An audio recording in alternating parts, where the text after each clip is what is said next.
Breaking news out of Atlanta, the Falcons have locked in the first wave of their practice squad, and the moves are already turning heads. 6 players have been signed, and one name in particular is already stirring up big reactions from Dirty Bird Nation.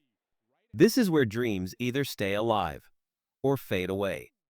Let's break down who's in, who's out, and what this means for the future of the Falcons.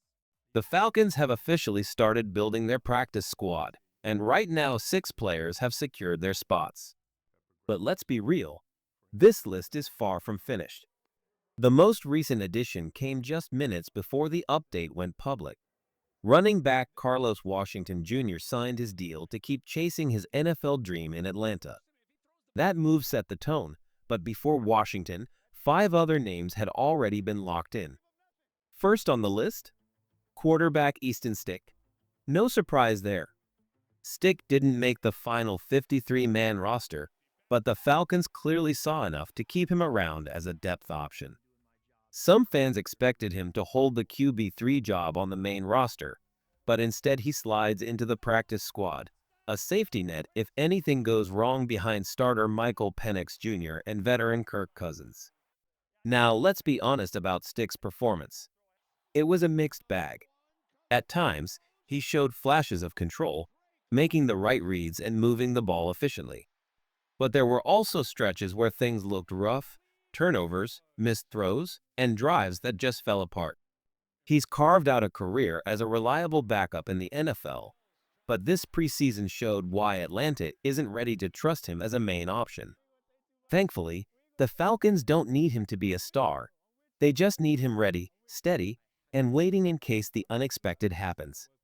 For now, Easton Stick stays in the mix, Carlos Washington Jr. gets his shot, and the Falcons' practice squad is slowly starting to take shape. Dirty Bird fans, what do you think about Easton Stick sticking around on the practice squad? Are you confident in him as emergency depth, or do you think the Falcons should have looked elsewhere? Drop your thoughts in the comments and rate your confidence in Atlanta's QB depth from 1 to 10. When it comes to the practice squad, you need players who can step in at any moment, and that's exactly why Nick Nash, the undrafted rookie out of San Diego State, is staying in Atlanta. Now, Falcons fans know this name. A lot of people were rooting for Nash to crack the final 53-man roster, and honestly, the hype around him was real. He showed flashes of speed, versatility, and playmaking ability that got fans excited. But here's the truth, the first 2 preseason games just weren't strong enough. Nash didn't make the big impact early that coaches needed to see. It wasn't until that matchup against the Dallas Cowboys when he finally started to pop. In a game where the offense looked flat out lifeless, Nash was one of the only sparks. If the stadium lights were out, he was the one flickering lighter in the dark. That performance gave him momentum, but not quite enough to win that 6th or 7th wide receiver spot on the main roster. And this is where things get a little controversial, because while Nash is grinding on the practice squad, David Sills somehow made the 53. And I know I'm not the only one scratching my head about that. Falcons fans watched Chris Blair make play after play in the preseason, and yet Blair gets cut while Sills makes the cut. On top of that, Atlanta decided to keep 4 tight ends. 4. It raises questions about roster balance, because plenty of fans would have taken Blair or Nash over a depth tight end who may not even see the field.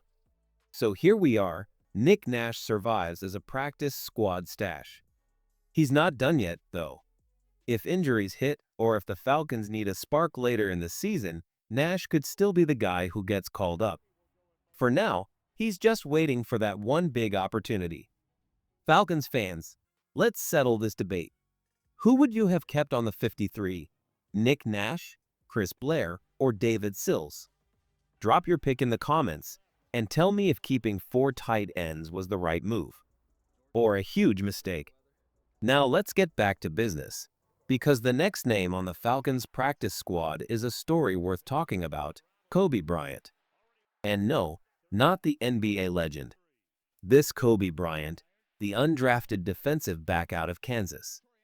At first glance, his preseason numbers don't jump off the page. just 3 tackles across his appearances. But context matters here. Bryant was battling a hamstring injury that he picked up during joint practices against the Tennessee Titans. And for a young player trying to earn a roster spot, an injury like that is a nightmare. It stole valuable reps, slowed his momentum, and when he finally got back on the field against the Cowboys, it was clear he wasn't at full strength. He struggled, got beat a couple of times, and just couldn't showcase the player he truly is. And that's exactly why the Falcons weren't ready to let him go. Instead of cutting ties, they've given him a place on the practice squad. Because here's the truth. When he's healthy, Kobe Bryant has the physical tools to compete in this league. He's got length, he's got speed, and with the right development, he could carve out a real role in the secondary down the road. For now, though, he's a project, and Atlanta knows it. The Falcons saw Nathan Brooks outplay him in camp, saw other defensive backs step up, and had no choice but to keep Bryant off the 53. But this move keeps him in the building, learning, developing, and staying ready. If the injuries pile up in the secondary, and we all know how brutal NFL seasons can be, Bryant's name could be called sooner than expected. The reality is simple. The Falcons didn't want to give up on him yet. And that says a lot about what they still believe he can become. Falcons fans, here's the big question.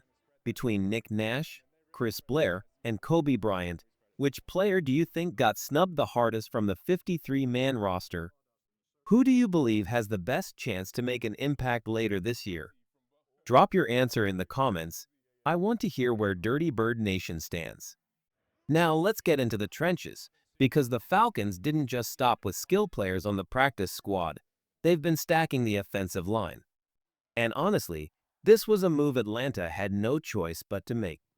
The next names joining the Falcons practice squad are Carter Warren and Ryan Hayes. 2 young offensive linemen, 2 very different paths, but both fighting for the same thing, a chance to prove they belong in the NFL. Let's start with Carter Warren. A former 4th-round pick by the New York Jets, Warren was just waived yesterday before Atlanta scooped him up. This is a guy with size, strength, and starter upside if he can stay healthy and develop. The timing couldn't have been better because the Falcons are banged up at tackle.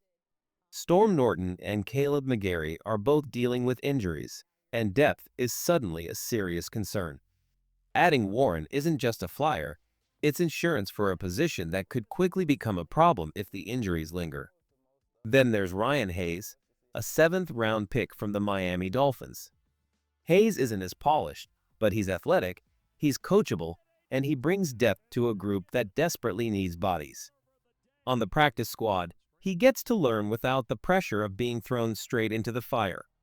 So how does this all fit together? Right now, the Falcons are lining up Elijah Wilkinson and recently traded Michael Jarrell from Seattle to compete for the starting right tackle job. That's the battle for the here and now. But Warren and Hayes? They're the safety net. They're the break glass in case of emergency options that Raheem Morris and his staff wanted in the building. And between the two, Warren is the one to watch. Higher pedigree, more raw talent, and with the right coaching, he could absolutely be a future starter in this league. The Falcons are betting on potential here, and when your offensive line depth is shaky, that's a bet worth making. Falcons fans, be honest. How worried are you about the offensive line right now? With McGarry and Norton banged up, do you trust Wilkinson and Jarrell to hold the fort, or do you think Carter Warren could surprise everyone and steal a bigger role? Drop your take in the comments and rate your confidence in the O-line on a scale from 1 to 10. As the Falcons continue shaping their roster, there's one part of the process that always leaves fans confused: the waiver wire. And this is where things can get tricky, because whether a player sticks around or gets picked up by another team isn't just about talent. It's about rules. Here's how it works. When a team cuts a player, their fate depends on how long they've been in the league. Veterans with 4 or more accrued seasons don't have to pass through waivers at all. They're instantly free agents, able to sign anywhere, even back with the same team if both sides agree. But younger players, like rookies or second-year guys, don't have that freedom. They have to pass through waivers, which is basically like a draft order for available players. This year, the waiver order started with the Tennessee Titans at number 1, while the Falcons sat at 14th.